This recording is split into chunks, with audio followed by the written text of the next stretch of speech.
E diz assim a palavra do Senhor. 1 Samuel fala que, dizendo assim, e chamou o menino e acabou, foi-se a glória de Deus, porque a arca do Senhor fora tomada, por causa do seu marido e do seu sogro. Amém?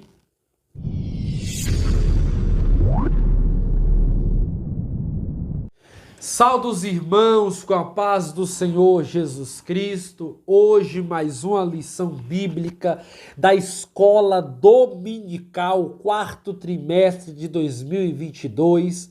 Hoje a aula de número 4 é uma aula fenomenal. Vamos aqui falar de assuntos importantes.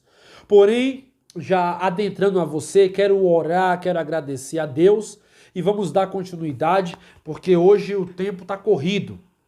Senhor meu Deus e meu Pai, em nome de Jesus Cristo, Pai, o teu Filho amado, eu clamo, eu peço, meu Deus, que o Senhor toca nos corações de cada irmão, cada irmã que me acompanha, que o Senhor, Pai, abençoe esse trabalho, que o Senhor venha me usar como instrumento para ensinar, para instruir, para redaguir, conforme a tua palavra, Senhor. Nada que saia de mim, Senhor, se não for da tua palavra, Pai, venha ser edificação, Pai. Que o Senhor toque em cada um deles e venha abençoar ricamente com a tua santa presença. É o que eu te peço em nome de Jesus. Amém? Hoje a lição é a lição de número 4. É uma lição muito importante, tá? Que é essa aqui, tá bom, meus irmãos? Que quando se vai a glória de Deus. Meu Deus, que assunto muito importante. Desde já, hoje eu tô tomando um cafezinho, tá? Que eu tô com a voz um pouco rouca. Já gravei a outra lição, mas tô tomando um cafezinho aqui, tá? Não tem como oferecer, né? Mas Deus abençoe vocês aí. Um cafezinho pra gente alegrar aqui, dar essa aula com mais graça do Espírito Santo de Deus. Vamos lá? Textuário. O textuário está em Ezequiel, capítulo 11, verso de número 23. E a glória do Senhor se alçou desde o meio da cidade e se pôs sobre o monte que está ao oriente da cidade. Verdade prática. Deus abandona o templo e retira a sua glória por causa das abominações do povo. Você lembra da lição passada que falou sobre as abominações do templo? Então essa lição ela tá vindo de acordo com as outras lições, tá? Como foi falado que a abominação do templo, a idolatria do povo, hoje vamos falar sobre o que é a glória, o que significa glória. Por que a glória de Deus deixou-se o templo? Então vamos aqui decorrer esse assunto, tá bom? A leitura bíblica em classe, mas antes disso eu vou ler aqui a verdade prática e eu quero que você pegue aí o seu lápis, caneta, como eu sempre falo, para que você marque o que for de interessante, o que eu vou falar, se você acha que vai agregar na sua pregação, no seu culto, na sua ministração, então pegue a caneta. Eu acho melhor pegar, que aí fica mais fácil, né? Pegue a caneta e vamos aprender um pouquinho aqui comigo aqui. E com o Espírito Santo, né? Porque é ele que nos ensina. Verdade prática. Deus abandona o templo e retira a sua glória por causa das abominações do povo. Leitura bíblica em classe. Ezequiel, capítulo 9. Aí ele decorreu aqui do capítulo 10 e o capítulo 11, tá?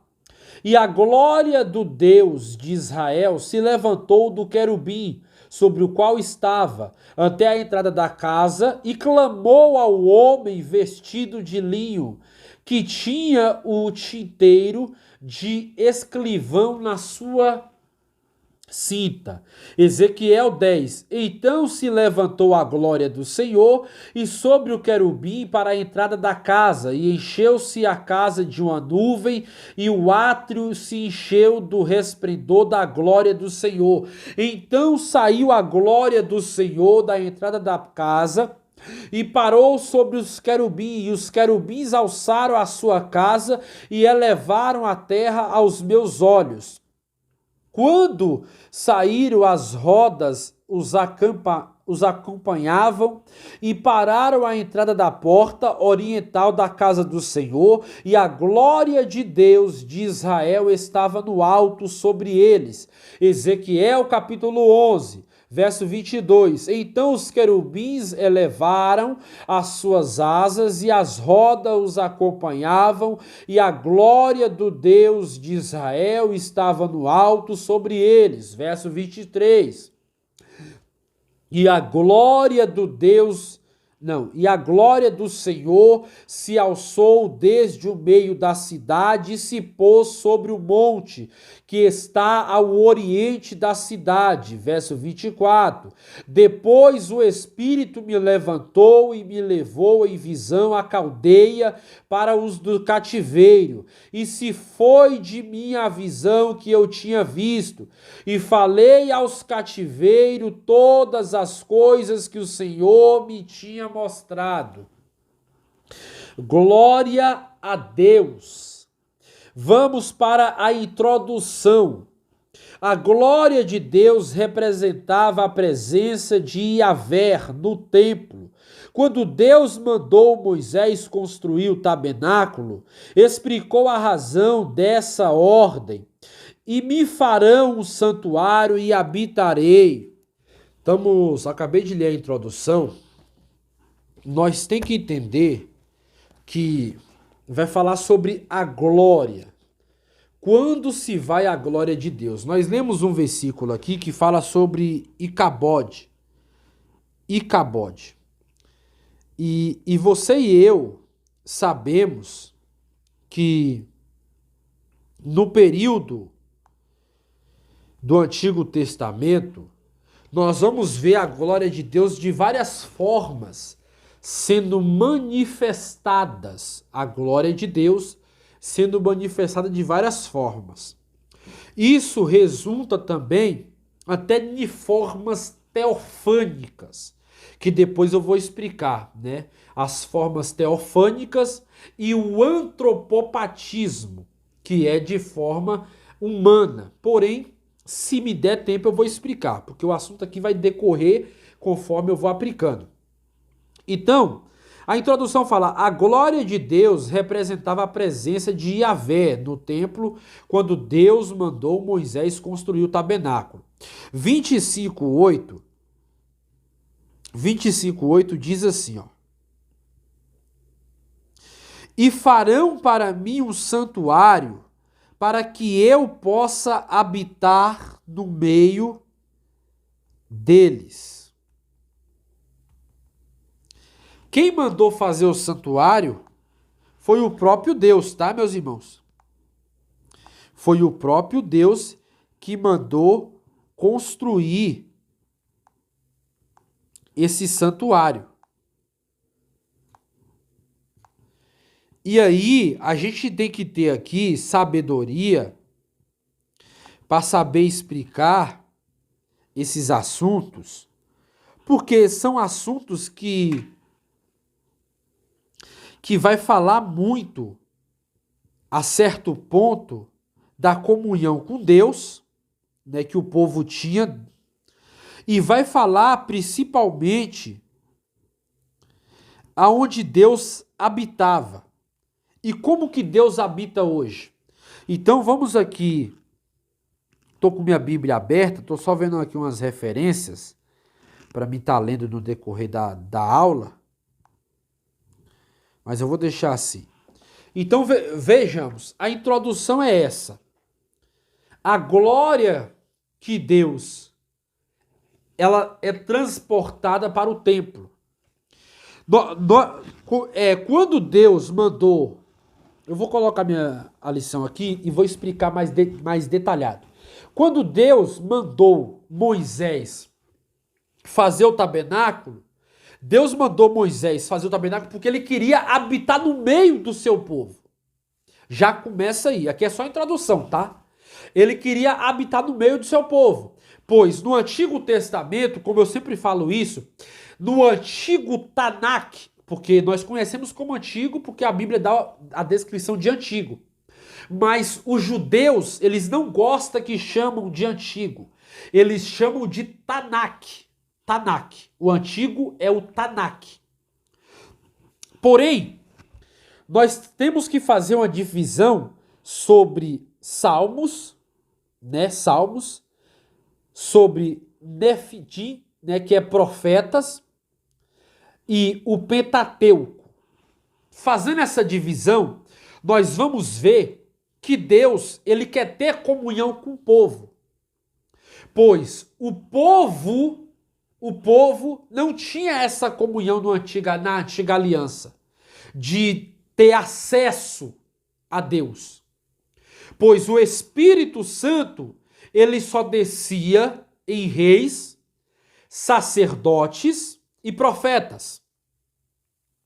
E de acordo conforme ali a qual Deus queria, como Bezalel, Aloiabe, a qual foi separado para o santo ministério, né? Então, segundo a prescrição bíblica, era essas três as narrativas. Era essas três as narrativas. Porém, analisando, quando Deus manda Moisés fazer o tabernáculo, Deus dá a descrição do tabernáculo, como ele quer e como seria esse tabernáculo. Então, para começo de conversa, o tabernáculo tinha o quê? O altar do holocausto. O altar do holocausto ficava aqui, ó, na frente, né? Nessa divisória. Aqui ficava o altar do holocausto. Aqui no meio ficava o lavatório, que simboliza também a pia de bronze. E eu vou explicar isso, né? O lavatório ficava aqui. Então, na repartição da entrada, ficava aqui o altar do holocausto. Nessa outra repartição no meio, simboliza o lavatório, que é entendido também por pia de bronze. E mais para dentro, que seria da parte do meio para trás, era fechado, que nós conhecemos como o lugar santo, que é o lugar santo, e depois o lugar santíssimo, que vai fazer a outra divisão. São duas divisórias, o lugar santo e o lugar santíssimo, que é o último de todos. No lugar santo, na sua direita, fica a mesa, que era a mesa dos pães. Na sua esquerda fica o candelabro de ouro, né, que é o candelabro de 7 braços. E no lugar santo tinha outro altar, que era o altar do incenso, o altar aromático, né, como nós conhecemos. Porém, muitos entendem como altar do incenso. Aqui é que eu estou falando, dando detalhes, né? Porém, entrando para dentro do lugar santo ao lugar santíssimo, ficava a Arca da Aliança. A Arca da Aliança ficava dentro desse prognóstico. E dentro da Arca da Aliança, se você passar a entender, ficava o que? As tábuas da lei, a vara de Arão, né? A vara de Arão, as tábuas da lei. E, se não me engano, fugiu agora da mente, ficava também outra coisa, que eu acabei nem marcando aqui. Mas ficava 3 coisas dentro da arca: a vara de Arão, as tábuas da lei e, se eu não me engano, o maná, o pão. Se não me falha a memória, o pão. Se não me falha a memória, mas se me falhar a memória, vocês me corrigem aí na descrição. É que é muita coisa para me lembrar, como é uma lição muito puxada. Então, entenda bem. Então, Deus passa a habitar de uma forma teofânica, Porque ninguém entende isso. As pessoas acham que Deus habitou dentro da arca como ser humano. Não. Foi de forma teofânica. Porque quem só tinha acesso a entrar dentro da arca, dentro do tabernáculo, era o sacerdote. Então, à vista do interior do tabernáculo, o tabernáculo parecia uma casa. Parecia uma casa e ele ficava no meio do arraial, porém nem todo mundo tinha acesso, a não ser o sacerdote.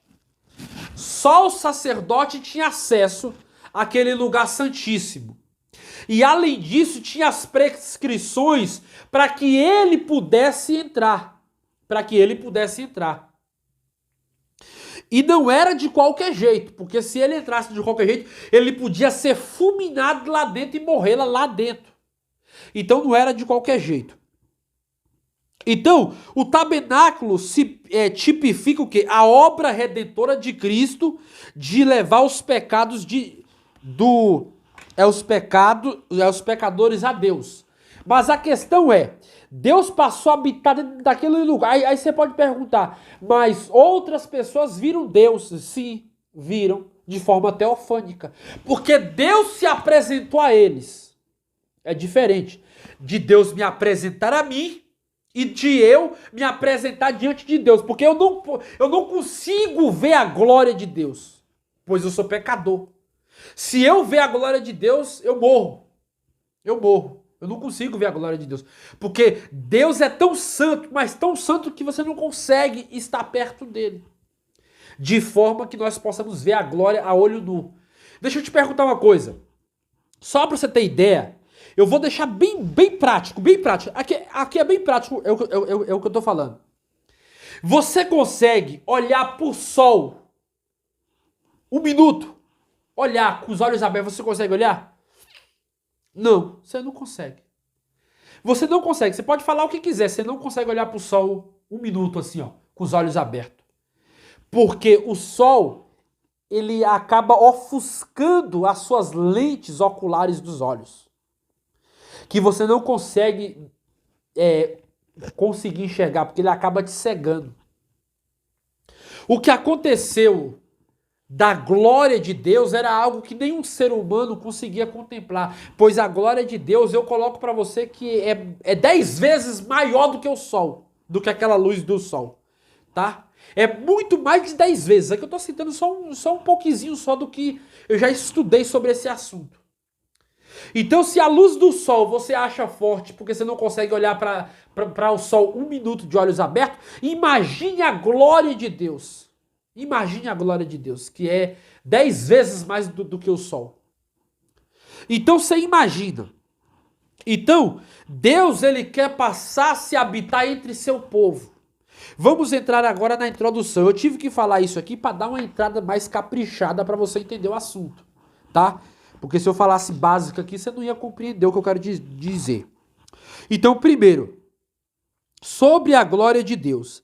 A glória de Deus baixou do céu à terra, primeiramente no tabernáculo, no dia da sua dedicação. Depois disso, essa cena se repetiu por ocasião da inauguração do Templo de Jerusalém, pelo rei Salomão. Primeiro tópico aqui, tá? Eu tô no primeiro tópico, vou ler aqui, tá? Ó, olha aí pra vocês, tá comigo nessa. O significado da glória. O contexto ajuda a esclarecer o sentido do termo, a palavra hebraica karvod. É karvod, tá? Eu vi muitos irmãos colocando kabod, mas é karvod, karvod. Se você ir no dicionário Strong, no hebraico, você vai ver lá, é hebraico ou grego? Vai estar lá karvod. Não vai estar lá kabod, vai estar lá karvod. Que literalmente significa peso. E nesse sentido literal, só aparece 2 vezes no Antigo Testamento. 1 Samuel, capítulo 4, verso 18, que foi o versículo que eu leio aqui para dar entrada a esse tema tão importante, né? E 2 Samuel 14, 26. A Septuaginta antiga versão grega do Antigo Testamento, emprega vários termos, entre eles doxa, glória, resplendor, poder, honra, reputação e time, valor, honra, mas nas visões de Ezequiel, glória indica resplendor pela presença do Senhor. Essa é a descrição feita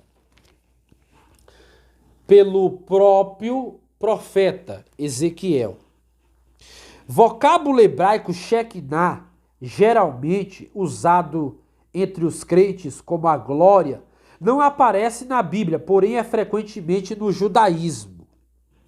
Então, meus irmãos, entenda bem que essa presença que nós vamos ver aqui, que era uma presença que estava instaurada, né?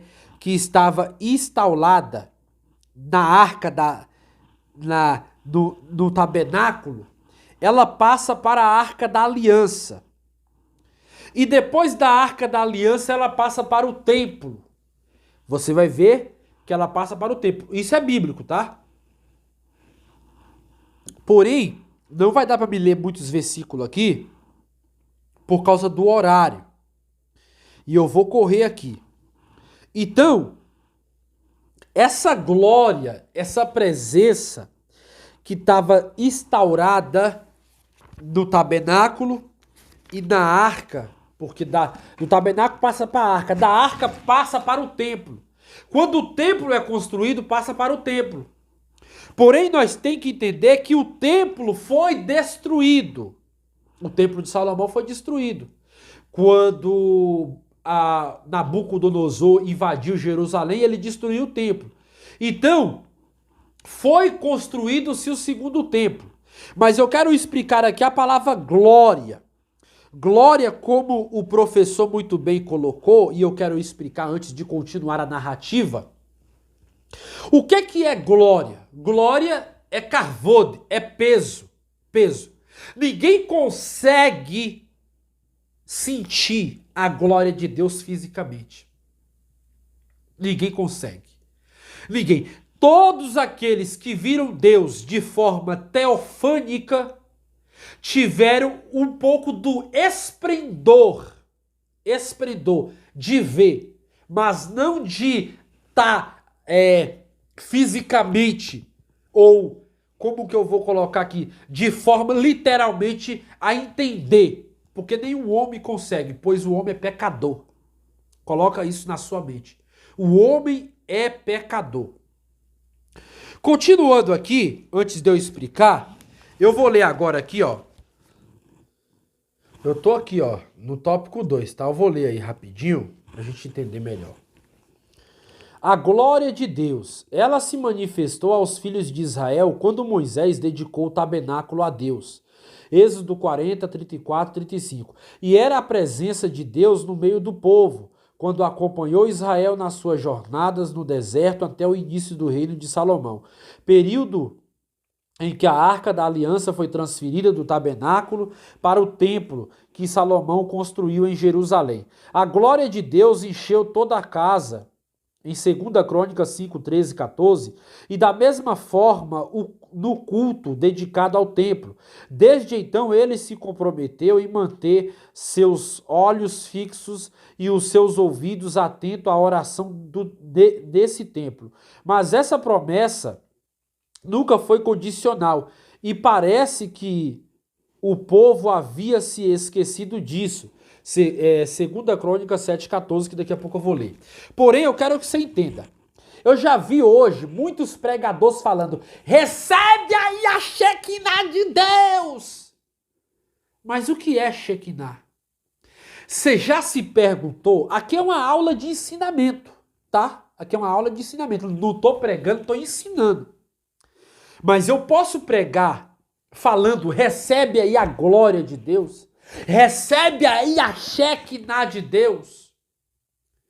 Isso é pessoas que não lê Bíblia. É cego guiando cego. Pessoas que não lê Bíblia, ela não consegue discernir o que é mão esquerda da mão direita. Ela fica sendo levada por qualquer vento de doutrina. Como é que você vai receber algo que você não consegue nem contemplar? Eu e você não consigo contemplar. Veja que em Isaías capítulo 6, Deus, a Bíblia fala que foi Deus ali. Deus eleva Isaías a uma dimensão que ele precisa tocar com a brasa no altar na boca de Isaías para purificação do seu pecado, porque ele era homem, era pessoa como eu e você. Para que ele pudesse ver ou alçar, ver de forma teofânica, de forma de aparência, com que Deus se manifestava. Então, se eu e você somos pecador, eu e você não conseguimos alçar ao ver a glória de Deus. É como o sol, como é que você vai conseguir ver? Então Deus se aparecia para o povo, para que a presença de Deus mantivesse sobre o povo. Ou seja, da forma que eu li aqui o texto, é o que eu estou te explicando. Então veja que do tabernáculo para a arca, da arca para o templo. Mas a glória de Deus se vai. Ezequiel fala que a glória de Deus se vai. Então quando o pregador ele fala a Shekinah de Deus recebe, ele está querendo dizer no sentido e no pensamento dele que Shekinah simboliza glória. Mas negativamente está totalmente errado. Negativamente não conhece nada de Bíblia. Ele está falando porque ouviu alguém dizer e erroneamente ele faz a mesma coisa. É o que hoje nós temos, crente antena parabólica. Pega de um, passa para o outro. Pega de um, passa para o outro. Mas nunca comprou um livro, nunca sentou numa cadeira de teologia e critica teologia. Nunca parou para ouvir, ler, compreender, para ver se isso tem base bíblica. O que eu acho muito interessante é que hoje a maioria dos pregadores, meus irmãos, eu só lamento, é muitos pregadores que não têm conhecimento de Bíblia nenhuma. Não tem conhecimento de Bíblia. E é muito difícil saber que numa era onde o conhecimento está tão instalado em nosso meio, e ainda há pregadores que é antena parabólica, pega de um e passa por... Mas o cara não vai lá ler a Bíblia, não vai lá pesquisar. Pega e passa, sem saber o que está falando. Então, eu sinceramente eu entendo esse apego dos autores cristãos à palavra Shekinah, que subitamente não é uma palavra bíblica. Olha bem, Shekinah é uma palavra das tradições dos anciãos, e eu vou te explicar. Shekinah, olha bem, nunca foi usada por qualquer autor original nos livros bíblicos. Na Bíblia Sagrada você não vai encontrar qualquer autor se referindo a Shekinah de Deus. Ou seja, vou explicar mais uma vez para você entender. O que foi adotado pelos judeus nos tempos pós-bíblicos, e você tem que entender isso, que é pós-bíblicos. Ademais, temos termos bíblicos que expressam exatamente a mesma coisa. Karbod, né? Que no hebraico do antigo é doxa, no grego do Novo Testamento, de onde vem o termo como doxologia, ambos significado glória ou majestade.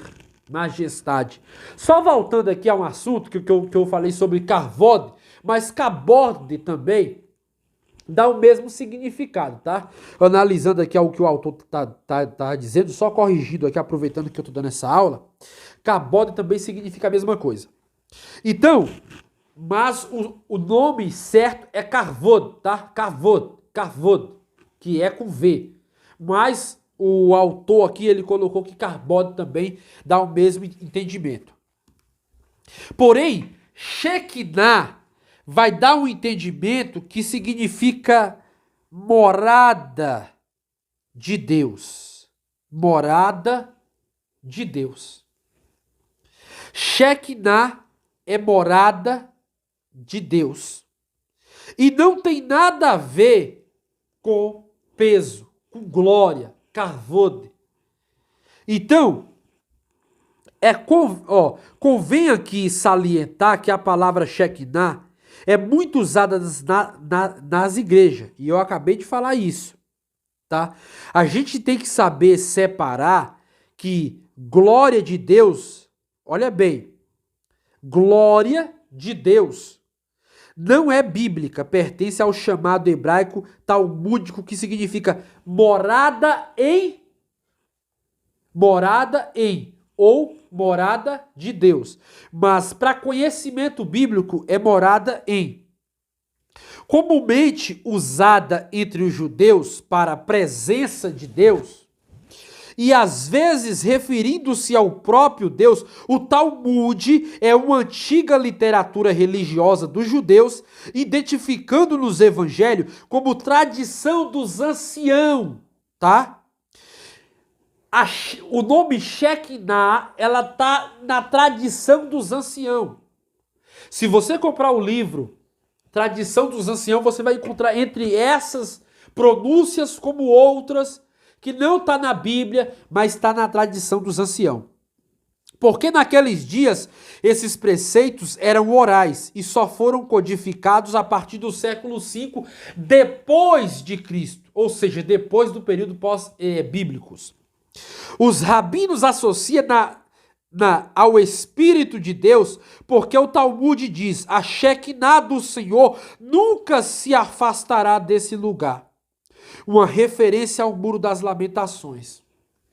Então, eu creio que essa parte ficou bem explicado para nós entender de forma mais coerente e bíblica. Então, vamos aqui avançando, que eu já expliquei agora a glória de Deus, a manifestação de Deus, que agora ela está no templo. Na era da graça, eu até marquei aqui, na era da graça, é claro que o cristão que sair da presença... Não, perdão, eu acabei lendo aqui outro ponto que eu vou abordar depois. Algumas vezes, nas Escrituras, encontramos aparições do Pai. E isso nós vamos ver que o próprio Jesus falou: quem vê a mim, vê ao Pai. Jesus, ele se manifestou de forma humana e de forma em que Deus o habita, pois ele era 100% homem e 100% Deus. Por isso que aos Filipenses vai dizer que ele se esvaziou da sua glória. Ele se esvaziou de si mesmo, trazendo ali a sua transistência da humanidade, do ser humano, para passar pelas mesmas coisas que nós passamos. Então, voltando aqui ao assunto que eu falei, da Shekinah e da glória, a glória de Deus, ela, na continuidade do Antigo Testamento ao Novo Testamento, ela se transparece em Cristo, mas eu vou chegar lá. Eu estou aqui dando aqui mais uns pontos importantes. Então, analisando esse quesito, o mais importante ainda, a arca simbolizava para os israelitas a presença de Deus. E isso aí vocês sabemos. Irmãos, eu peço perdão aí que acabou cortando aqui a lição, né? Acabou cortando aí. Mas agora vamos voltar aqui de novo. Eu acho que eu tinha parado aqui porque às vezes eu escrevo aqui, ó, algumas coisas na lição para explicar, tá? Para dar o sentido do que eu tô falando aqui. Porém, eu tive que cortar aqui agora esse pedaço, mas voltando aqui. Então, assim, para nós entender melhor, A arca continha 3 itens. E eu já falei esses 3 itens aqui que você já ouviu. Porém, nós temos que ver aqui agora que eu até escrevi aqui, deixa eu só ver aqui. De Deus era a espécie do templo virtual colocado no tabernáculo. Porém, voltando aqui, a expressão glória de Deus aparece no livro de Ezequiel como a presença de Deus. Então, em todo o termo que a Bíblia se refere à Arca da Aliança, tabernáculo, e isso você vai ver como presença de Deus, a manifestação, tá? Como eu tive que cortar aqui a lição, igual eu pedi perdão para os irmãos aí, que eu acabei tendo que parar aqui, que ocorreu um probleminha. Vamos para o subtópico 2, tá? Subtópico 2. Subtópico 2. Sobre a retirada da glória de Deus. Essa retirada aconteceu em alguns estágios. A glória se levantou do querubim sobre a arca da aliança, passou para a entrada do templo, pairou sobre os querubim e aos poucos afastou-se completamente do templo. Por fim, a glória de Deus se pôs sobre o Monte das Oliveiras. Vamos aqui, o querubim e a nuvem, que é o tópico 1. O profeta está se referindo aos 2 querubins do propiciatório da Arca da Aliança ou a 4 criaturas da visão inaugural do capítulo 1. Qualquer que seja a interpretação, a verdade, e que isso indica a retirada da presença de Deus, essa nuvem está associada à presença pessoal de Yahvé durante a peregrinação no deserto, no tabernáculo, permanentemente desde a inauguração do tabernáculo e finalmente no templo. Essa presença divina atingiu seu clímax como a manifestação dos filhos de Deus. E o Verbo se fez carne e habitou entre nós, e vimos a sua glória como a glória do unigênito do Pai, cheio de graça e verdade. Quando fala sobre esse versículo, nós temos que entender uma coisa. Eu vou abrir aqui que a glória de Deus hoje, ela se manifesta em quem? Em Jesus Cristo. Porque hoje, na era da graça, que era o versículo que eu tinha lido lá, que eu até falei que eu acabei lendo errado, na era da graça,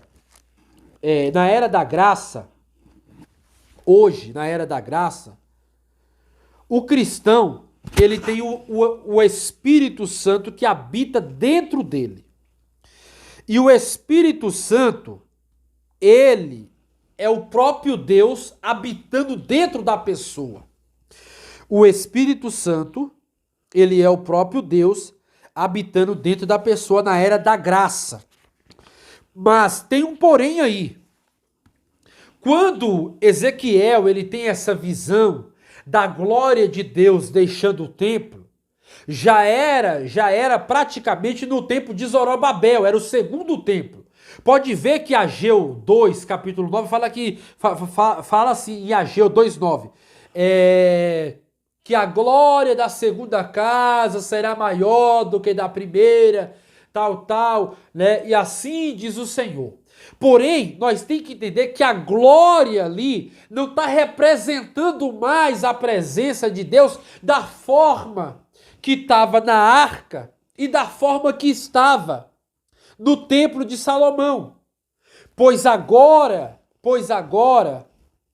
Deus, por mais que já tivesse o segundo templo reconstruído, a glória de Deus não estava mais naquele templo. Então, aquela glória que representava o templo, representava a beleza do templo, pois essa glória já tinha saído já no primeiro templo, que era o templo de Salomão. E é isso que ninguém entende. É isso que vários professores, até pastores erram, porque eles acreditam que a glória de Deus ainda se manifestava no templo de Zorobabel, mas não estava mais representando no templo de Zorobabel. E tem base bíblica para isso. É o mesmo texto que eu estou citando, pois ali Senão Deus não ia chamar o povo para reconstruir o templo, porque o templo era ainda uma forma de sacrifício, o povo sacrificava, o povo ainda oferecia o seu sacrifício e o povo não tinha lugar para congregar. Não é à toa que muitos, quando saíram de Babilônia, eles uns construíram o templo e os outros construíram o que? Sinagoga. Muitos dos irmãos já passaram a habitar nas suas sinagogas. Então, simboliza que a glória de Deus não estava mais presente no templo. Por isso que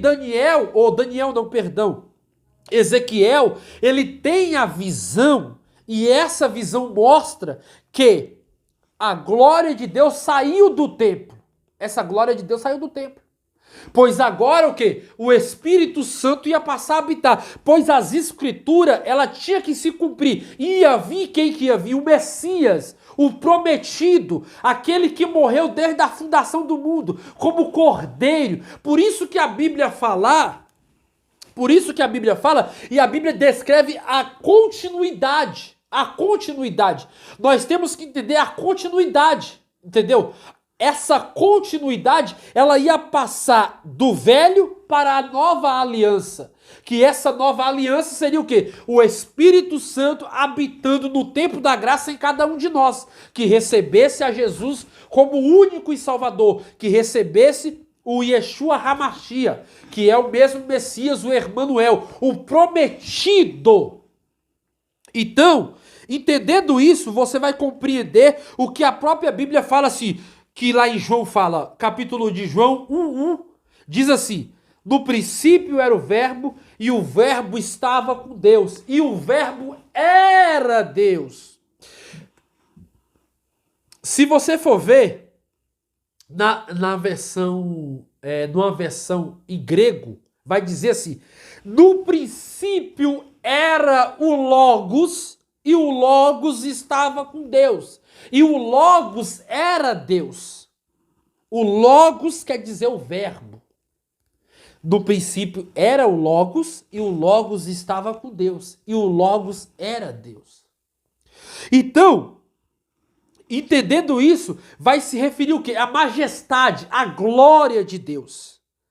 Então, nós temos que saber separar para que não haja uma confusão na nossa mente.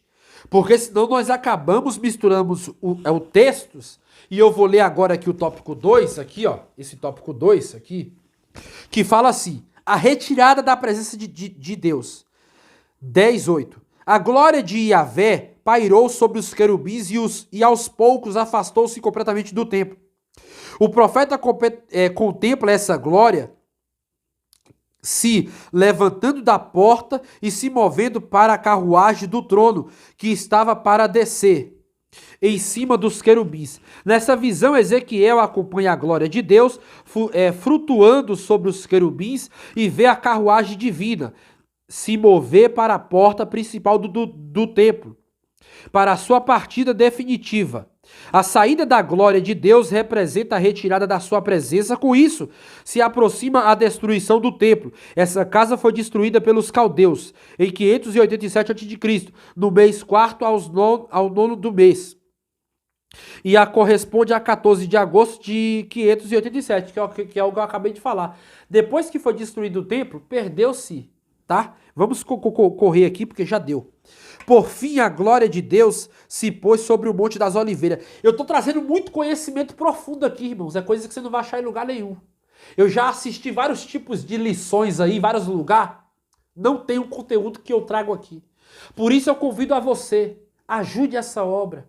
Oferte nessa obra. Se inscreva no canal. Se você tem coragem de me ajudar com qualquer oferta, qualquer valor, dizime nessa obra. Me ajude a comprar materiais para continuar gravando, porque senão eu não vou conseguir gravar. Me abençoe, deposita o que você puder, o que você tiver, seja oferta, dízimo, o que você puder, mas deposita com amor, faça por amor, que eu sei que Deus vai te recompensar. Deposite no meu ministério, na minha vida, semeie na minha vida, igreja, em nome de Jesus é o que eu te peço. Tá, eu tô no subtópico 3, tá, eu vou correr aqui, ó, subtópico 3.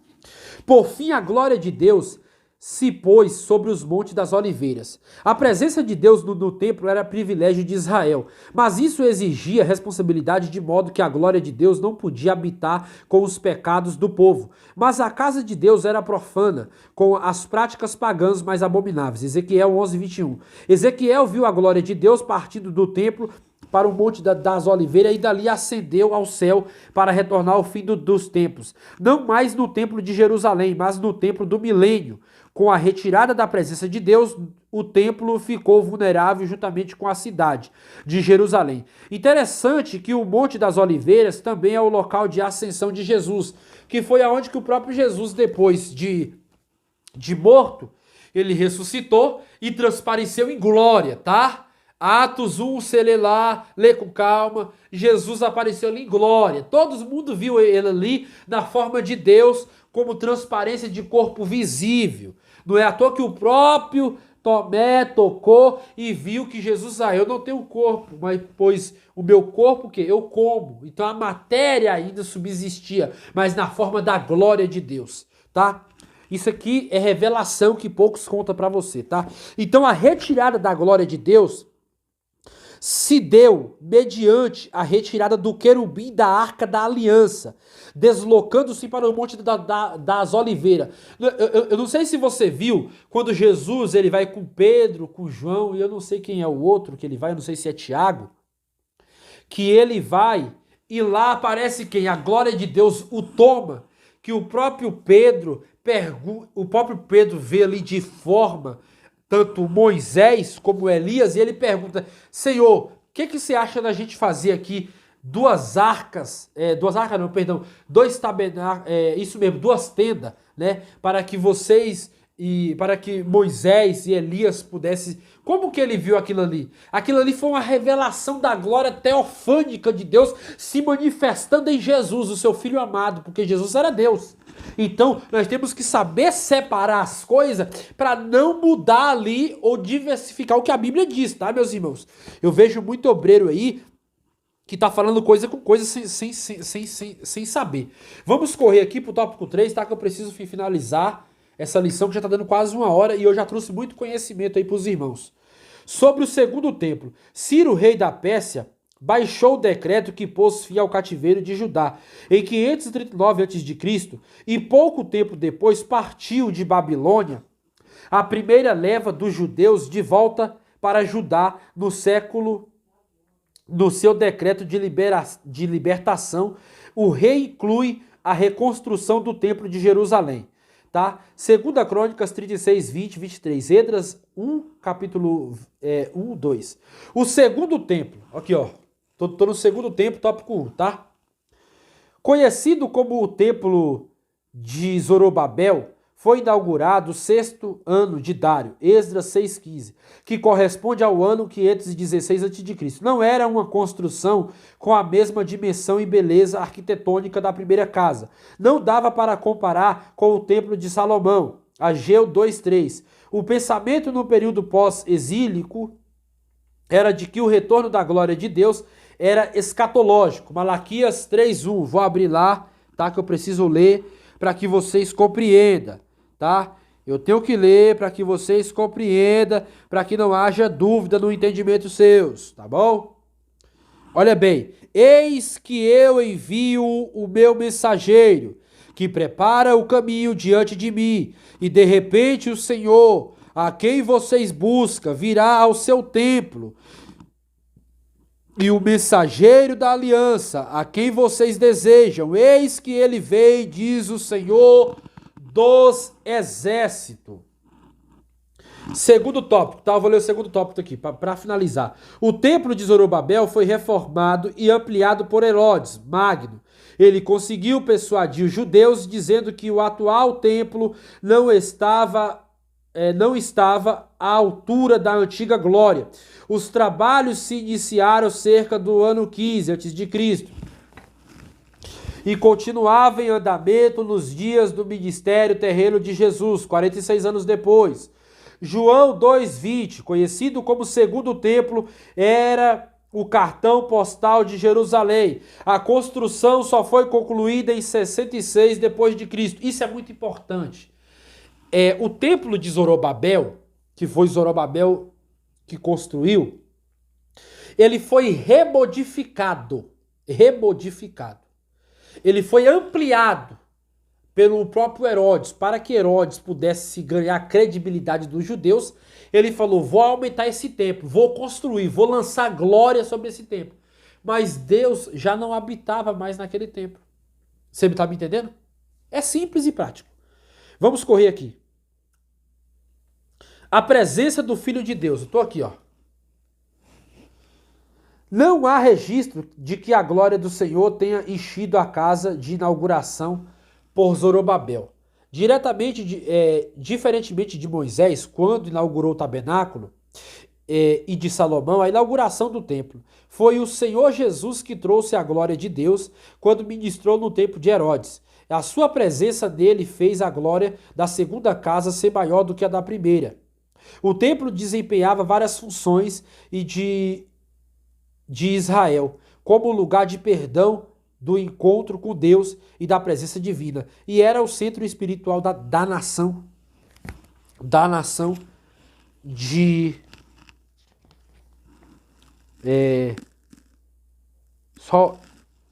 da nação de Israel. A sua presença nele fez com que a glória da segunda casa será maior do que a da primeira. O templo desempenhava várias funções em Israel, como lugar de perdão e de encontro com Deus. A presença divina era encontro espiritual da nação de Israel, tá? Então, assim,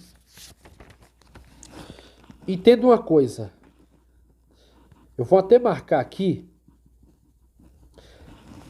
O segundo templo e o terceiro templo que está sendo construído simboliza já um período escatológico. Que a glória de Deus agora ela só vai se manifestar na volta de Cristo, da sua igreja, no milênio, depois de 1000 anos.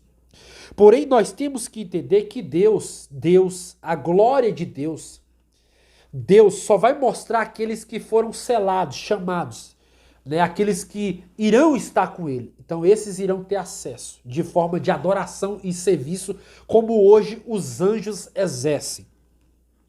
Porém, o que você não sabe é que a glória de Deus, ela deixou-se. Então, da forma que no Antigo Testamento tinha, hoje não tem. Tem de forma que o Espírito Santo habita em nós, pois o Espírito Santo é o próprio Deus.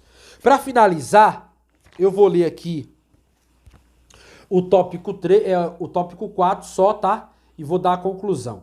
Porque o tempo já se esvaiou. Vai para quase já mais de 1 hora de aula, tá? Então, sinopse do tópico 3. Não há registro no Antigo Testamento de que a glória do Senhor tenha enchido a segunda casa. O Senhor Jesus a trouxe ao ministrar no templo. Sobre o Senhor Jesus e o templo. Assim como a glória do Senhor Jesus deixou o templo antes da sua construção pelos caldeus. Da mesma forma aconteceu com o segundo templo. A diferença é que a segunda casa foi substituída definitivamente pelo Senhor Jesus. Eu já expliquei isso para vocês já no decorrer da lição. Então por isso eu só vou ler o tópico 3, tá? Vai aparecer aí agora. Eu só vou ler o tópico 3 aqui, do subtópico 4 para finalizar. Quando Jesus, no alto da cruz, com grande voz entregou o Espírito, o véu do templo se rasgou em 2 de alto a baixo. Mateus 27:51. Estava definitivamente concluído a missão do templo. Assim o Senhor Jesus substituiu a uma vez por todas o templo. Desde então, em Jesus que temos a redenção e o perdão de nossos pecados. Não existe mais o templo de Jerusalém, mas Deus habita no cristão individualmente. Para finalizar, a conclusão. Concluímos que em ambos os casos, tanto em Ezequiel como em Jesus, ambas gerações rejeitaram a Deus. No Antigo Testamento substituiu Yahvé pelos ídolos, e nos Evangelhos substituiu a justiça de Deus pela sua própria justiça.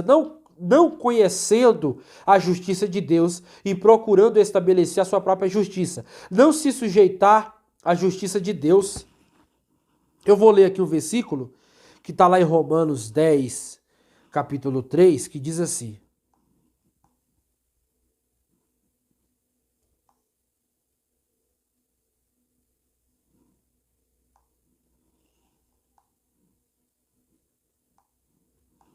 Romano 10 diz assim, 3. Desconhecendo a justiça de Deus e procurando estabelecer a sua própria justiça, não se sujeitaram à justiça que vem de Deus. Por que isso? Porque depois que veio o Messias, depois que o véu do templo foi rasgado, agora não precisamos mais de sacrifício. O único acesso é a Jesus Cristo como mediador dessa nova aliança. Entendendo isso, o apóstolo João, ele escreve aqui, ó, 1 João, capítulo 2, verso 1, ele diz assim, olha bem, meus filhinhos, escrevo essas coisas para que vocês não pequem, mas se alguém pecar, temos o advogado junto ao Pai, Jesus Cristo, o justo. Ele é a propiciação pelos nossos pecados, e não somente pelos nossos próprios, mas também por todo o mundo. Então Jesus mesmo falou que aquele templo ele destruiria em 3 dias. Mas quando ele falou isso, não era o templo, era o seu corpo, era a sua volta à ressurreição. Ele morreria pelo povo e ressuscitaria ao 3º dia, resgatando todos da maldição do pecado. Deus abençoe, fique na paz do Senhor e compartilhe com mais alguém. Deus é contigo. Deus abençoe.